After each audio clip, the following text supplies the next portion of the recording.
तो स्वामी जी कहते हैं कि जो व्यक्ति अपने त्याग तप साधना संयम भक्ति भजन करके इतना पुण्य कमा ले कि सारे पुण्यों की संजोग से वह ब्रह्मा और विष्णु और महेश के तप के समान भी हो जाए, उसके पद तक पहुंच जाए, इतनी गरिमा उसकी बढ़ जाए, लेकिन इतना बराबर होने के बावजूद भी जब तक वह सच्चे सदगुरु से जाकर के ज्ञान और ध्यान की युक्ति नहीं लेगा तब तक बंधन से वह मुक्त नहीं हो सकता है, तब तक वह आवागमन के चक्र से नहीं छूट सकता है। इसलिए कबीर साहब को कहना पड़ रहा इस भजन में कि जिन मन नहीं, ये विकसित मन किसके पास है? केवल मनुष्य के पास। यही कारण है कि आप सोचिए कि एक मनुष्य होने के नाते आपके पास कोई पंखा उंखा लगा करके भगवान भेजा है क्या? कौवा मैना तोता को पंखा लगा करके भेज दिया। बेचारा कौवा मैना तोता जो भी पक्षी है वो बड़ा मजे में है, जब मन होता है धरती पे आ जाता है, जब मर्जी गाछ की फुलंगी पे चढ़ जाता है और जब मर्जी आकाश में उड़ करके सैर करने लगता है। आदमी नीचे से देखते देखते देखते देखते उसके मन में लगा कि है तेरी देखने में बहुत छोटा सा है, आई हमको दिखा दिखा के उड़ता है, आसमान में पंख फैला फैला के नाचता है, कि परमात्मा भगवान हमारे साथ ठीक नहीं किया। ये कौन सोचा? ये कौन सोचा? मनुष्य सोचा कि हमको बड़े भाग्य मानुषन पावा वाला कहा जाता है। हम धरती पे जीते हैं, धरती पे ही जन्मते हैं, धरती पे खाते हैं खेलते और धरती पे ही मर जाते हैं। मेरे सामने में पाव भर का एक पक्षी, 200 ग्राम का 100 ग्राम का एक चिड़िया, कोई छोटा छोटा चिड़िया गोरैया वगैरह क्या क्या बोलते हैं, अब वो फुदक फुदक के उड़ता है आसमान में। देख देख करके जब आदमी का मन चिढ़ गया तो चिढ़ जाने के बाद परमात्मा की व्यवस्था को चुनौती दिया, हे भगवान तुमने हमको पंखा लगा करके नहीं भेजा, अब दिखाता हूं कि मैं कैसे पंखे का निर्माण करता हूं। और आदमी ने पंखे का निर्माण किया, हवाई जहाज बनाया और ऐसे पंखे वाला पक्षी बनाया कि भगवान ने पक्षी वाला पंख वाला जो बनाया तो वो पंख के साथ अपने तो उड़ सकता है लेकिन अपने 2-4 बच्चे को भी लेकर के वो नहीं उड़ सकता। चिड़िया उड़ सकती है क्या? एक चिड़िया अपने पंखे भगवान के दिए हुए पंखे के कारण वह खुद उड़ सकती है, लेकिन यदि कोई मुसीबत आ जाए तो अपने साथ में लेकर के अपने बच्चे और अपने परिवार तक को लेकर के आसमान की तरफ नहीं जा सकती। जा सकती है? मनुष्य ने जब देखा परमात्मा के इस व्यवस्था को कि एक पक्षी, साधारण पक्षी को मनुष्य से आसमान में उड़ने की कला दे दी लेकिन मनुष्य को पंखा नहीं लगाया, आपने मेरे साथ अन्याय किया। और मनुष्य अपनी बौद्धिक क्षमता लगा करके, अपने मानसिक दशा का प्रयोग करके, मन स्थिति का प्रयोग करके, मानसिक ज्ञान का, मानसिक बल का प्रयोग करके धीरे धीरे धीरे धीरे धीरे धीरे ऐसे पंखे का निर्माण किया, ऐसे जहाज का निर्माण किया कि एक जहाज में एक बार में 1000, 500, 200, 2000 आदमी बैठ करके आसमान में उड़ जाता है और पक्षी का देखते रह जाता है। पक्षी से ऊपर जाकर के मनुष्य उड़ता है ना। उस पंखे का निर्माण भगवान कर दिया कि आप किए? कौन किया? वो 2000 आदमी को लेकर के उड़ने वाला पंखा कौन बनाया? भगवान किया? आप बनाए ना, ये मनुष्य बनाए। क्यों? क्योंकि इसके पास विकसित मन है। वो जो पढ़ा लिखा इंसान जो मुझसे सवाल करने आया था, मैंने कहा कि मनुष्य का जीवन विशिष्ट इसलिए है क्योंकि इसका जीवन 3 तलीय जीवन है। एक तन के स्तर पर जीवन जीता है, दूसरा मन के स्तर पर जीवन जीता है और उससे भी ऊपर उठ करके तीसरा आत्मा के तल पर जीवन जिया जाता है। तन के स्तर पर जीवन जीने से भोग कार्य संपन्न होते हैं, खेती गृहस्थी दुनियादारी फलाना चिलाना रिश्ते नाते जिस भी प्रकार से जिए जाते हैं, भोग व्यवहार और वासना का जीवन शरीर के स्तर पर दिया जाता है। कुछ उन्नति प्रगति, कुछ नए विकास की बात मन के स्तर पर सोचा जाता है और कल्याण शांति चैन मुक्ति मोक्ष सुख और शांति की बात ये आत्मा के स्तर पर सोचा जाता है। संसार शरीर के माध्यम से यदि हम गुरु नहीं करेंगे तो गुरु न करके भी भोग संपन्न किया जा सकता है, संसार के क्रियाकलाप को संपन्न किया जा सकता है, रिश्ते नाते जोड़े जा सकते हैं, बिना गुरु के बाल बच्चे को जन्म दिया जा सकता है, बिना गुरु के पेट भरा जा सकता है, बिना गुरु के शरीर पे अच्छे अच्छे कपड़ा पहना जा सकता है। ये संभव है, यह भी संभव है कि बिना गुरु के आदमी अच्छे अच्छे विकास की बात सोच सकता है, इंजीनियरिंग वाला दिमाग लगा सकता है, डॉक्टरी वाला दिमाग लगा सकता है, वकील वाला दिमाग बना सकता है, मास्टर वाला दिमाग, प्रोफेसर वाला दिमाग बना सकता है, क्योंकि वह मानसिक विकास का कार्य है। यहाँ तक तन और मन, ये दो स्तर पर बिना गुरु के भी जीवन जिया जा सकता है। वो जी सकता है, लोग जी रहा है, लेकिन आपका जीवन उतना तक ही नहीं है। अब तीसरे तल पर आइए, वह तीसरा तल है आत्मा का तल। यदि आपको जीवन में सुख चाहिए तो वह सुख बिना गुरु के नहीं मिल सकता है। यदि आपको शांति चाहिए तो शांति बिना गुरु के नहीं मिल सकती है। यदि आपको कल्याण चाहिए तो कल्याण बिना गुरु का नहीं हो सकता है। यदि आपको त्रिविध दुखों से एक साथ मुक्ति चाहिए, आवागमन के चक्र से मुक्ति चाहिए, तो वह केवल और केवल आत्मा के तल पर जीवन जीने से ही हो सकता है। और आत्मा के तल पर जाने की जो चाबी है, वह चाबी एक सदगुरु के पास होती है। इसके अलावा दूसरा कोई रास्ता नहीं है। इसलिए गुरु की आवश्यकता है। सदगुरु कबीर कहते हैं कि जिनके लगन गुरु से नहीं, जिस व्यक्ति का लगन गुरु से नहीं है उसका कल्याण नहीं हो सकता। जिस व्यक्ति का लगन गुरु से नहीं है उस व्यक्ति का मोक्ष नहीं हो सकता। जिस व्यक्ति का लगन गुरु से नहीं है, इसलिए तो भगवान के शरण में जाने के बावजूद भी गोस्वामी तुलसीदास जी श्री राम जी के शरण में दिन रात रहते हैं। लेकिन जब उनसे पूछने के लिए लोग गए, यदि कोई पूछने जाता था कि हम निर्धन हैं, हम धनवान कैसे होंगे, तो गोस्वामी तुलसीदास जी बता देते थे कि राम जी की दया से सब हो जाएगा। राम जी की भक्ति करो, राम जी जब कृपा करेंगे, तेरा राम जी करेंगे बेड़ा पार, उदास मन काहे को करे।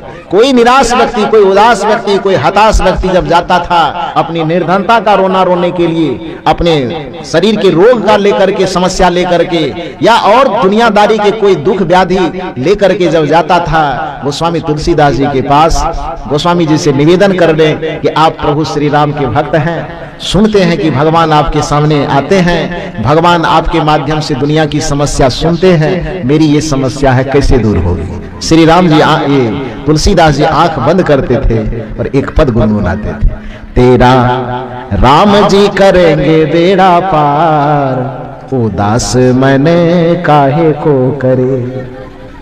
गोस्वामी जी कहते थे कि तुम रोते क्यों हो, तुम उदास क्यों हो, तुम्हारे पास धन नहीं है तो चलो बैठो, मैं सुनाता हूं समाधान क्या हो। तुम्हारे शरीर में कोई कष्ट है तो एक लाइन में बैठ जाओ, बैठा देते थे। जो भी संसार की समस्या लेकर के लोग जाते थे तो सब लोगों को एक साथ एक महफिल में बैठा करके गोस्वामी जी बस इतना ही कहते थे, तेरा राम जी करेंगे बेड़ा पार, उदास मैंने काहे को करे। काहे को करे रे, काहे को करे, काहे को करे रे, काहे को करे, तेरा राम जी करेंगे बेड़ा पार, उदास मैंने काहे को करे। हर एक समस्या का एक समाधान, तेरा राम जी करेंगे बेड़ा पार, उदास मन काहे को करे। इतने समस्या, जो भी समस्या लेके जाए सबका एक समाधान, एक ही बूटी, तेरा राम जी करेंगे बेड़ा पार, उदास मन काहे को करे। उसी दुखियारी लोगों के बीच में, उसी समस्या सुनाने वाले लोगों के बीच में एक कोई भक्त पहुंच गया और उसने कहा, गुरुजी आप सब समस्या का एक ही दवा बता रहे हैं, तेरा राम जी करेंगे बेड़ा पार, उदास मन काहे को करे, मेरी भी एक समस्या है। गोस्वामी जी ने कहा तू भी लाइन में बैठ जा। उस आदमी ने कहा हम लाइन में बैठने वाले नहीं है, हमारी एक नई समस्या है, अलग समस्या। गोस्वामी जी ने कहा ठीक है, फिर खड़ा होकर ही बता तेरी क्या समस्या है।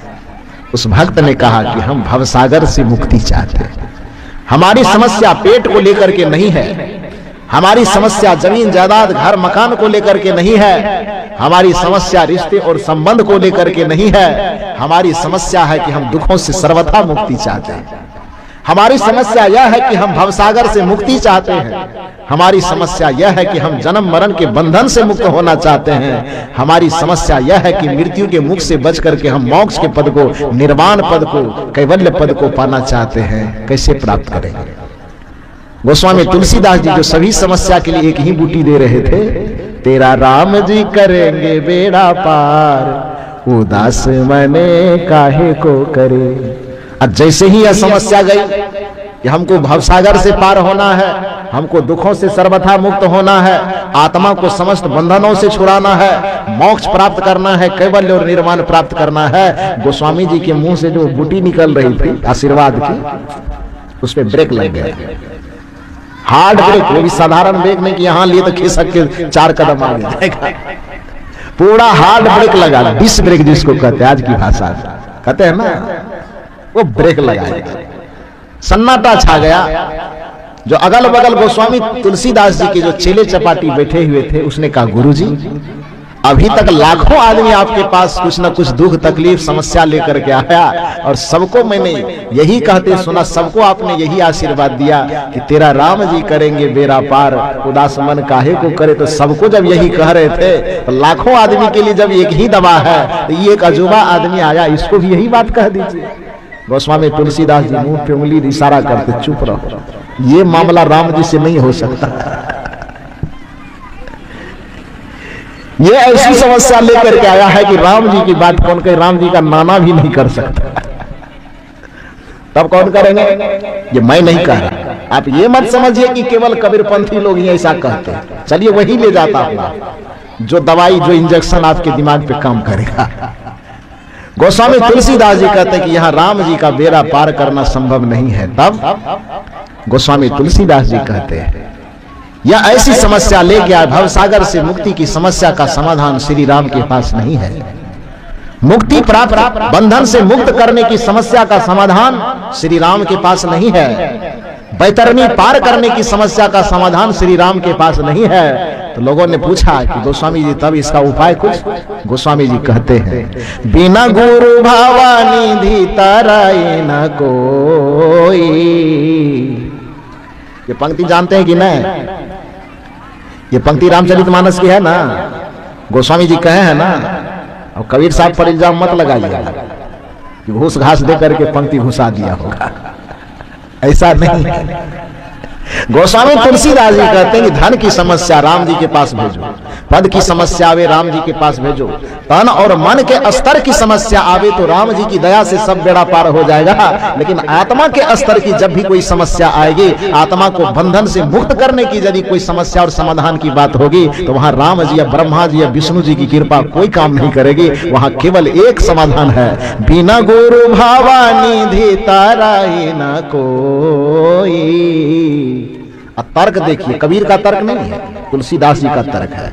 जो बिरंची शंकर सम होई।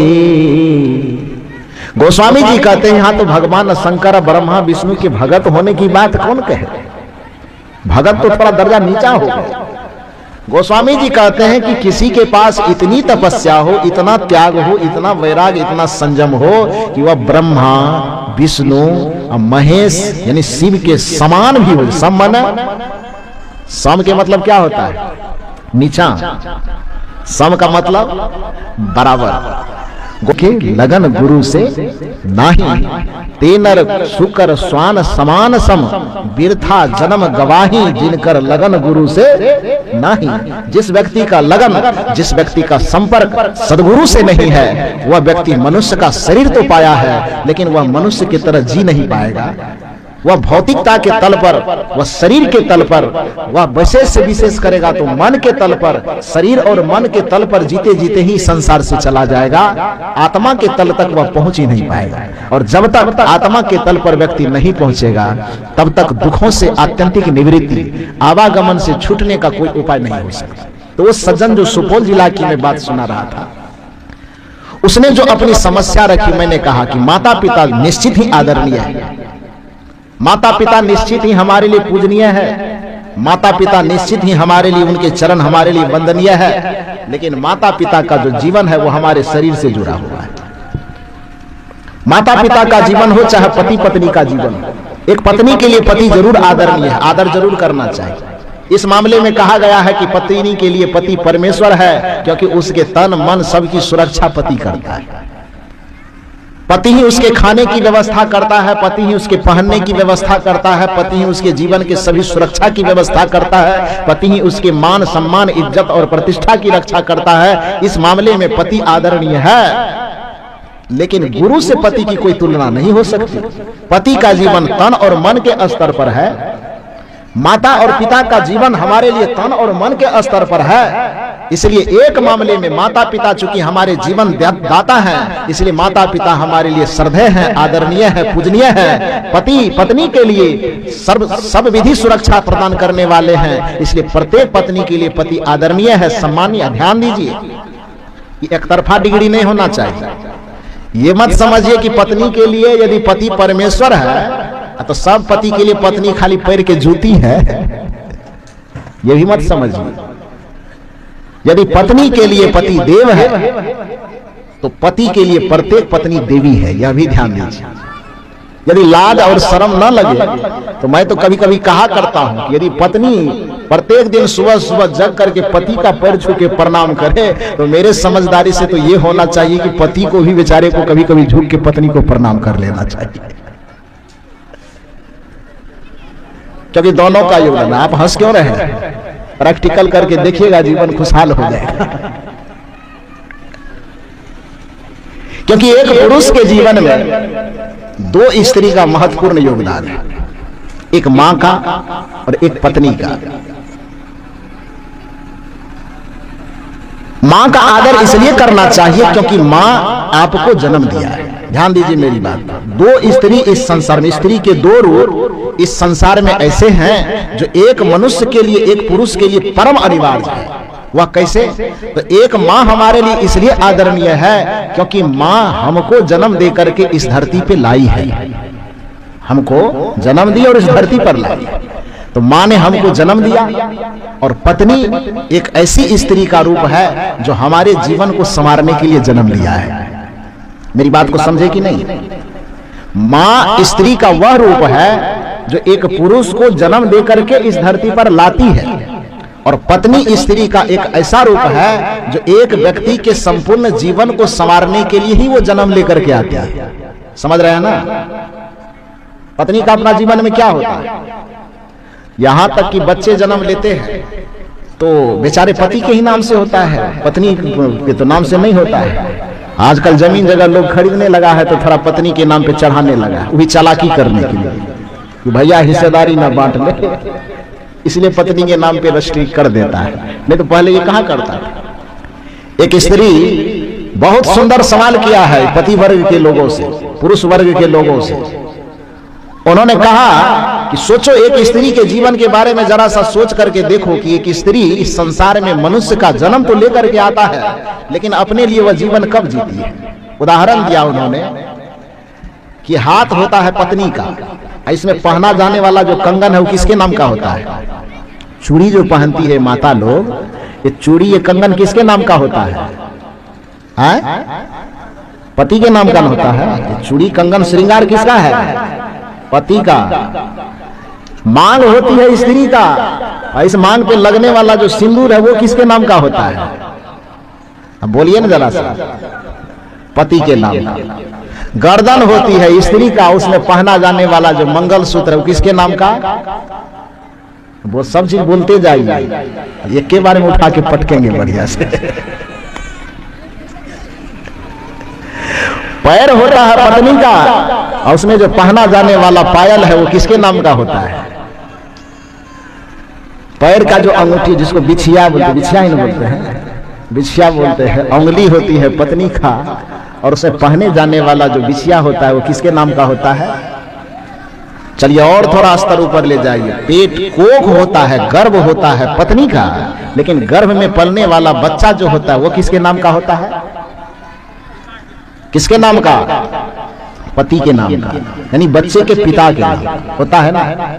जरा सा सोच करके देखिए कि वो बेचारी जन्म लेकर के आई है, जीवन भले उसका है, लेकिन उस जीवन के एक भी चीज पर उसका अधिकार नहीं है। माँ वह स्त्री है, माँ वह देवी है जो हमको पीड़ा सह करके इस धरती पर जन्म दे करके लाई है, इसलिए माता के चरण हमें छूने चाहिए। और पत्नी वह देवी है जो अपना जन्म तो धारण की है, लेकिन अपने जीवन के किसी अंग तक को भी वह अपने नाम न रख करके किसी पुरुष के जीवन के नाम के हवाले कर देता है, और उसके अस्तित्व में अपने जीवन का अस्तित्व मिला करके उसके जीवन और परिवार को संवार देता है। इसलिए पत्नी भी आदरणीय और पूजनीय है, उसका सम्मान करना चाहिए। तो ये एक तरफा डिग्री मत लीजिए कि पति ही केवल परमेश्वर है, डिग्री नहीं लीजिएगा। पति ही केवल परमेश्वर नहीं है। यदि पति परमेश्वर है पत्नी के लिए, तो पत्नी भी परमेश्वरी है पति के लिए। यदि पति देव है पत्नी के लिए, तो पत्नी भी देवी है पति के लिए। दोनों को एक दूसरे का सम्मान, एक दूसरे का आदर करते हुए जीना चाहिए। बाकी रही बात कि ये इतने पर सीमित मत हो जाइए। यदि पत्नी के लिए पति देवी है और पत्नी के लिए पति देव है, तो बीच में ये गुरुदेव की क्या जरूरत है? जरूरत है, क्योंकि पति और पत्नी चाहे कितने भी बुद्धिमान हो, विद्वान हो, उसके जीवन जीने का जो स्तर होगा या तो तन स्तरीय होगा या मन स्तरीय होगा। तन और मन के तल से ऊपर उठ करके वो आत्मा के तल तक नहीं जा सकता। माता पिता कितने ही सम्मानीय, कितने ही आदरणीय हो, माता पिता की बुद्धि, माता पिता का विचार, माता पिता का संस्कार हमको केवल और केवल तन और मन के स्तर पर हमें जिला सकता है। जबकि मनुष्य के पास एक विशेष और अवसर है जीने का, और वह जीने का अवसर है आत्मा के स्तर पर। और आत्मा के स्तर पर जो ज्ञान की ज्योति जला सकते हैं वो केवल और केवल गुरु ही जला सकते हैं। वो दुनिया का कोई रिश्ता नहीं जला सकता है। इसलिए पति पत्नी के संबंध में एक दूसरे के प्रति आदर भाव होने के बावजूद भी, माता पिता के संबंध में एक पुत्र के प्रति माता पिता आदरणीय होने के बावजूद भी, माता पिता के रहते हुए भी गुरु धारण करने की आवश्यकता है। और पति पत्नी का संबंध रहने के बावजूद भी गुरु करने की आवश्यकता है। गुरु करना चाहिए। वो बेचारा जो पढ़ा लिखा वो आया था, तो मेरी बात को सुना, तो जैसे ही बात मेरी समाप्त हुई, पैर पर माथा रखा, का गुरुजी आपके बात से सहमत हो गया, अब ऐसा बकवास कहीं नहीं करेगा। और वह बढ़िया से चला गया। कहने का अर्थ है कि जो भजन अभी आप सुन रहे थे सदगुरु कबीर का, इस सदगुरु कबीर के इस पद में इसी महत्व को दर्शाया गया है कि हमारे जीवन में संत का, हमारे जीवन में सदगुरु का क्या महत्व है। यदि संत और सदगुरु हमारे जीवन में नहीं होंगे तो हमारा आत्मिक कल्याण नहीं हो सकता है। हम जन्म मरण के बंधन से नहीं छूट सकते हैं। दुखों के सर्वथा दुख का जो बीज हमारे अंदर है, उस दुख के बीज को हम मसल नहीं सकते। गुरु के ज्ञान में ही वह शक्ति है जिसके प्रभाव से दुख का जो बीज है उसको मसला जा सकता है। गुरु के ज्ञान में ही वह शक्ति है। अब पैसा चढ़वे लावे लगले,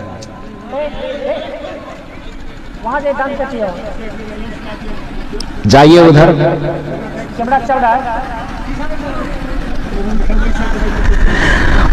बोलिए सदगुरुदेव की। ये मंच से कहा जाना चाहिए, आप लोगों को प्रणाम करने का अवसर दिया जाएगा। ध्यान दीजिए मेरी बात को। जब प्रवचन समाप्त हो जाए, जिस समय प्रवचन होते रहे, ना कोई प्रणाम करने के लिए आइए और ना कोई पैसा चढ़ाने के लिए आइए। जब प्रवचन समाप्त हो जाए उसके बाद आपको 10 मिनट समय दिया जाएगा। आकर के जितना माथा रगड़ना हो, जितना पैसा चढ़ाना हो, खूब चढ़ाइए, लेकिन जब तक प्रवचन चले नहीं आना चाहिए। बोलिए सदगुरुदेव की। तो मैं मूल रूप से क्या कह रहा था